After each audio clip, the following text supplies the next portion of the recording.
Alright guys, so today we're talking about the best selling cards under $5. That's Yugioh Penny Stock Market Watch. We will be doing a video on this. So make sure you guys subscribe, like, do all of those, etc. Just to support the channel, different things like that. But we'll just jump right in super fast. Small World has crept up and is now in the top 5. That's interesting. What deck runs this?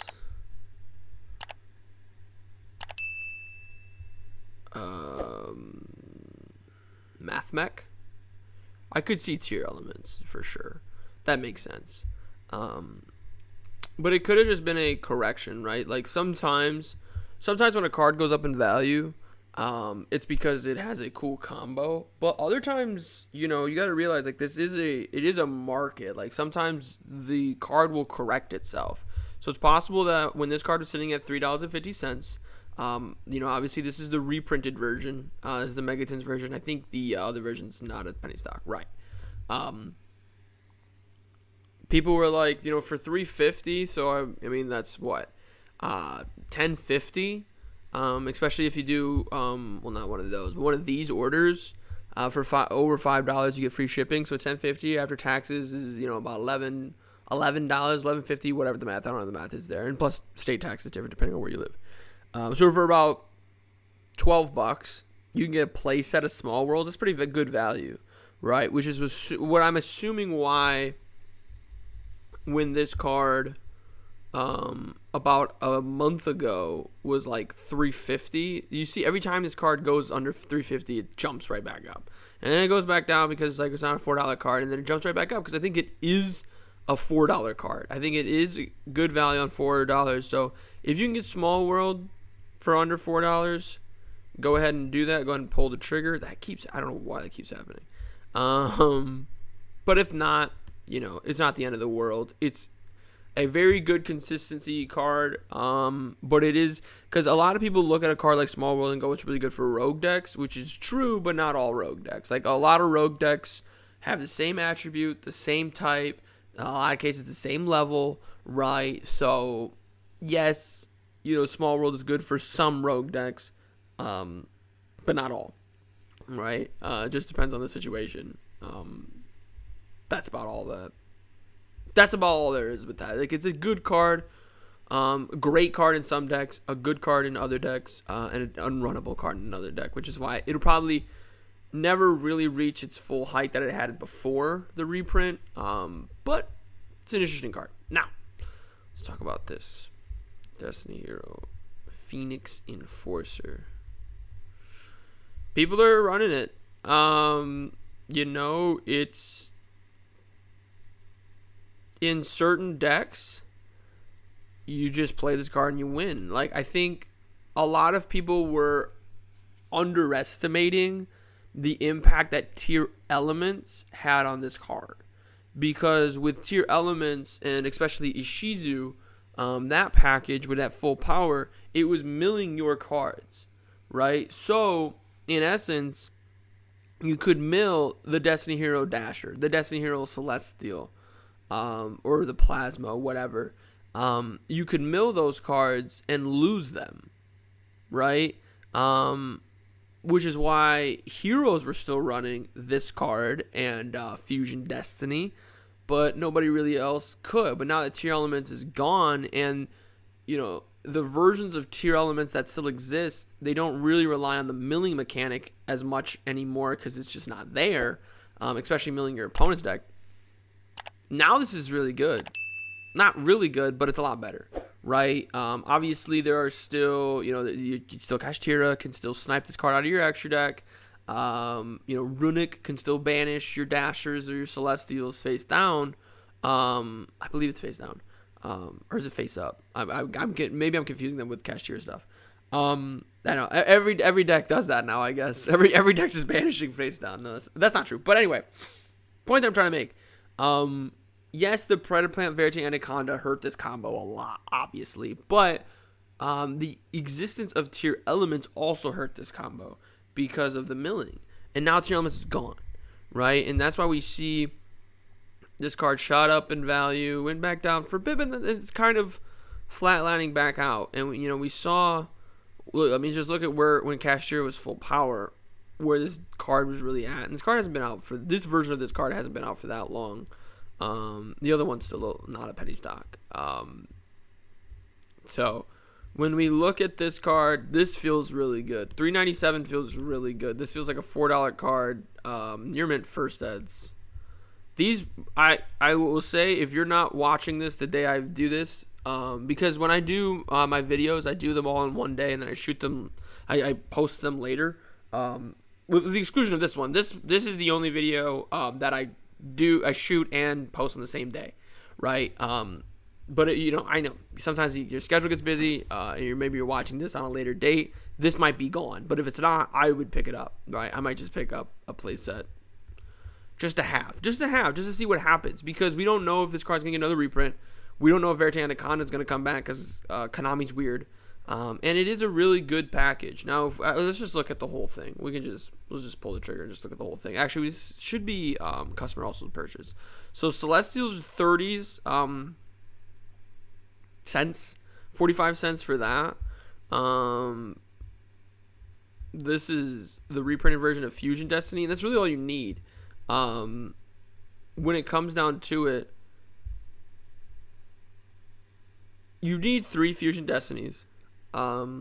Which I can't find anybody that's a playset so far. I think we just saw 5 right here. So $1.44 for a playset, so $1.50, but you do have the plus 99 cents shipping. So we'll see if we can try to avoid that, because it's really essentially $2.43. Can't really avoid that. It's not $2.43 because it's 33 cents spread out, so that's not too bad.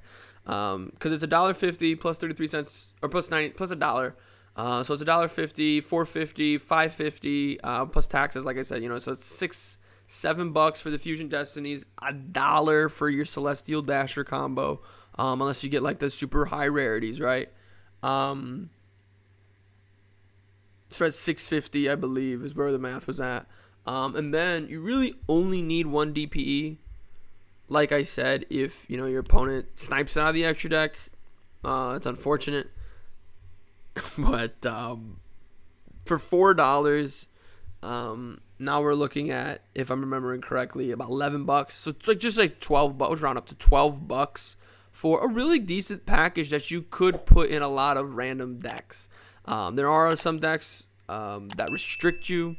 There are going to be some circumstances and situations where you draw the Dasher and you draw the Celestial and it's not very good. Like you can't just splash this in anything. Like I think like a deck, like as weird as this might sound, Tri-Brigade could run this package. And the reason why, that might sound weird because you're like, well, there's Warriors, they're not Beast Warriors. But the reason for that is because Tri-Brigade doesn't really...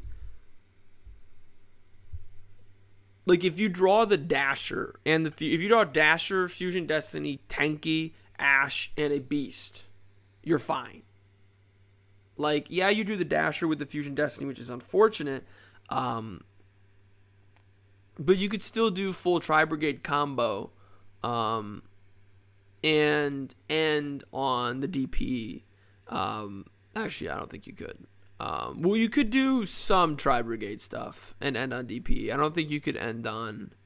Because Rampager says you can only special summon Tri-Brigade monsters. But you could still do... But you don't have to do that. Like, you could do, like, an Appaloosa plus a DPE, which isn't, like, amazing, obviously. But it could potentially be Appaloosa with 3 materials. Like, I'm thinking of the play string in my head right now. Like, the Appaloosa... You can get an Appaloosa with 3 materials for sure. Or 3 counters. A DPE, and an Ash. So, right? If your opponent doesn't have the Book of Eclipse or the Dark Ruler No More, that's going to be kind of a hard board to break. Especially because DPE can come back, right? And then we can do our Tri-Brigade stuff. So Tri-Brigade wasn't the best example either. But like, a deck like that, like a deck that, like, even like Zodiac wasn't the best example either. But a deck that doesn't really require... Like, Sprite. Sprite. Okay, there we go. Deck that doesn't really care. That's another one, though, that limits what you can summon. But you kind of get where I'm getting at with this. It's not the best thing ever. It's kind of like Small World. There are going to be certain rogue decks that can really abuse it. And then there are going to be certain rogue decks that can't. And obviously Hero, and that's my biggest thing with this, with the Destiny Hero package, the Fusion Destiny package. Heroes will run that card. That is going to always be a thing. Like Heroes, I guess it could get power crept because Heroes are always going to support. But Heroes love the Fusion Destiny package with Destiny Hero Phoenix Enforcer. It's one of, if not the best Hero Fusion monster. So just something to keep in mind. Sornir is up. And I believe it's been a minute. Yeah. So this is why.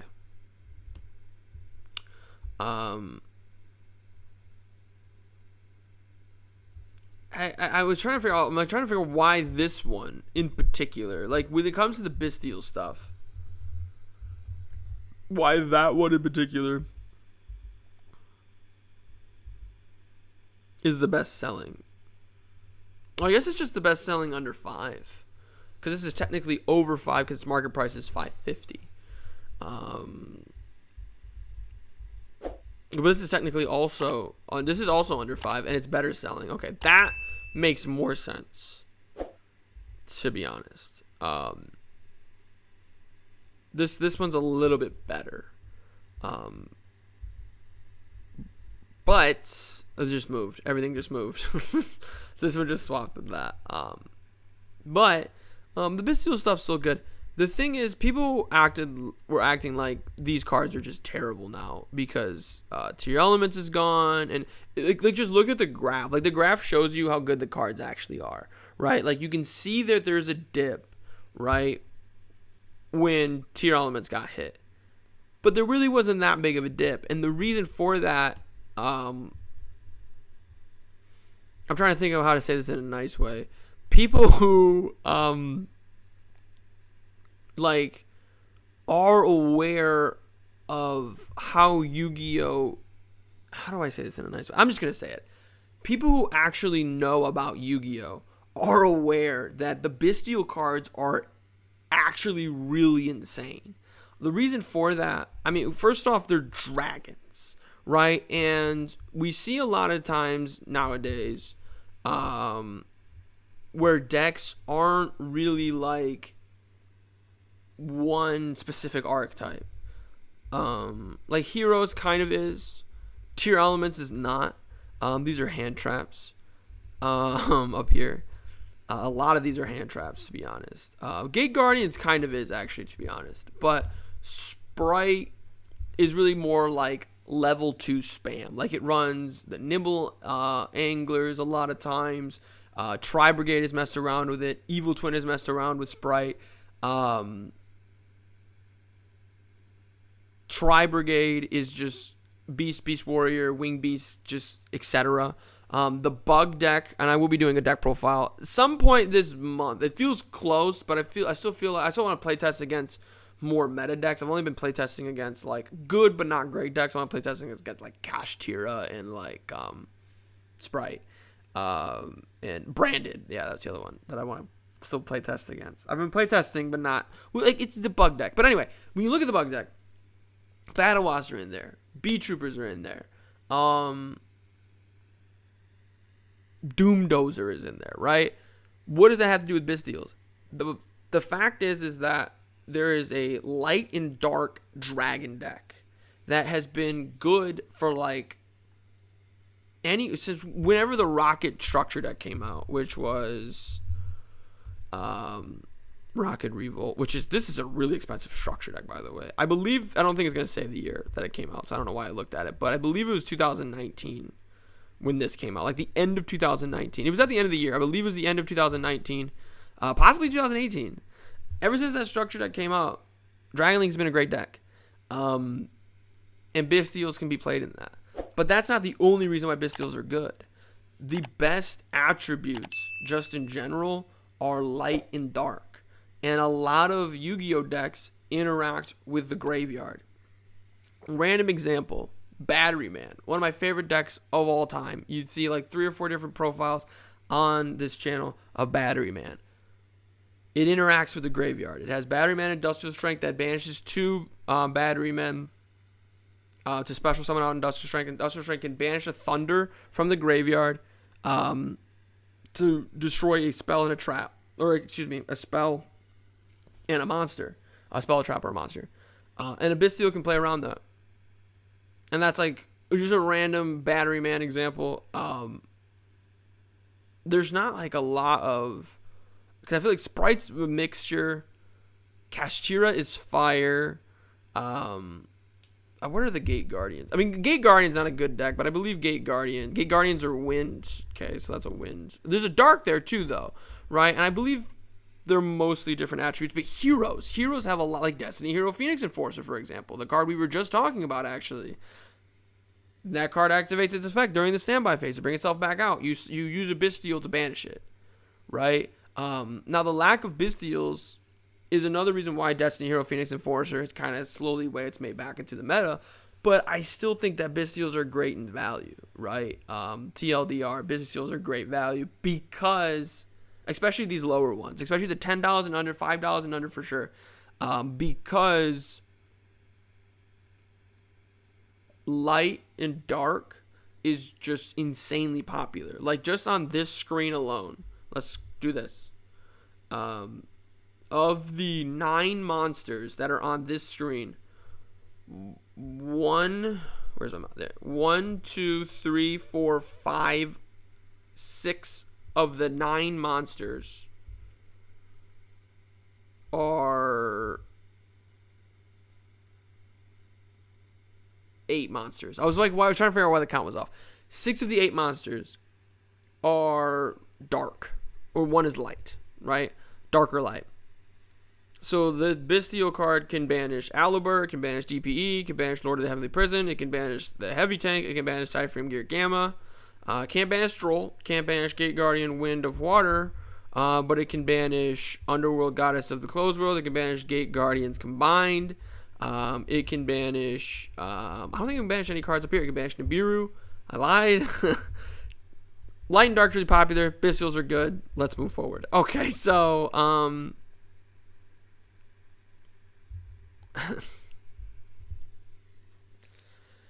this is funny because it's like it's like Mystic Mind, but it's fair, right? And I believe it was Jesse Cotton. I could be attributing the wrong person, but I believe it was Jesse Cotton who first played this card against Branded, but he's using Ninja in it, which is wild.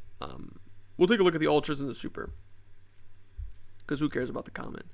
I mean, the common's interesting because it is an OTS common, but there is also an OTS super rare. So we'll just look at all 3. Okay. I got excited when I saw 1897 and it's been up a lot. We look at near mints. Near mints are $3 for the common. That's kind of crazy. Italian mod plays. Did this get bought out?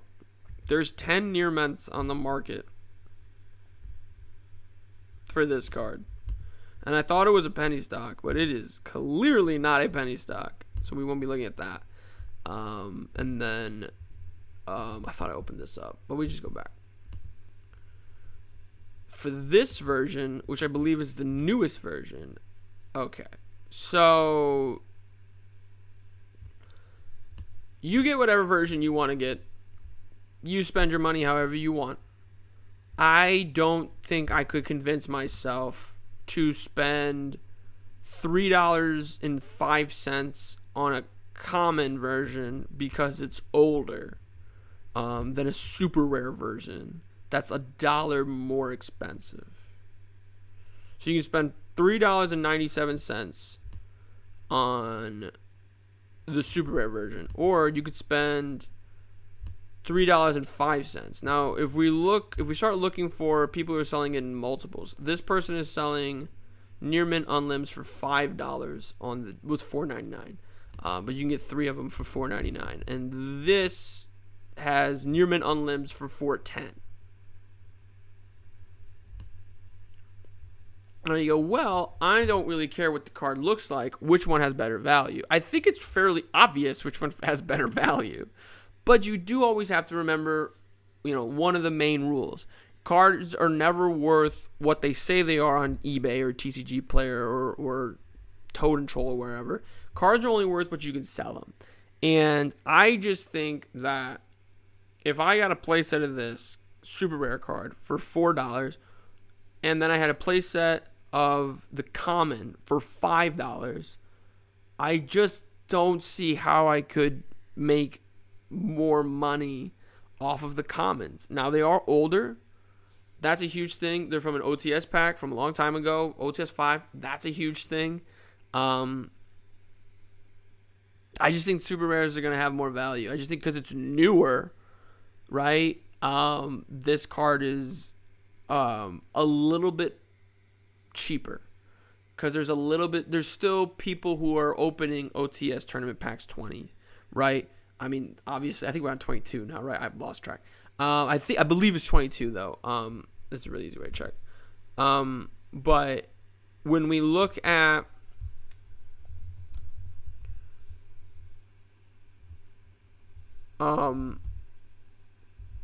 OTS tournament pack 20. Yeah, there is no 22. Yeah, okay. Okay, so we're still only on 21. Yeah, Fenrir's in 21. Okay, yeah. I thought we were on 22 by now. I think I've heard 22 is coming out. I think that's why I thought that. Anywho, that's why, right? Like, there are still some stores, like, yeah, because there's some stores that are selling the current OTS pack as they're supposed to be. But there are some stores that are just not. Like, we've all been there. Like, you go play locals, you win the tournament, they give you 5 packs of Burst of Destiny, right? We've talked about Burst of Destiny or they give you 5 packs of Darkwing Blast, right? We've been there before. And stores like that, they'll also do OTS tournament pack 20, right? As we get to the 23s, 24s, 25s, and higher, I think that's where we're going to start to see the super rare go above the common. But I could be wrong, been wrong before. Let me know what you guys think. What are the best selling cards under $5 or less? Let me know in those comments down below. Make sure you guys click that like button, show your support for the channel, subscribe for even more content. Most importantly of all, have a good day.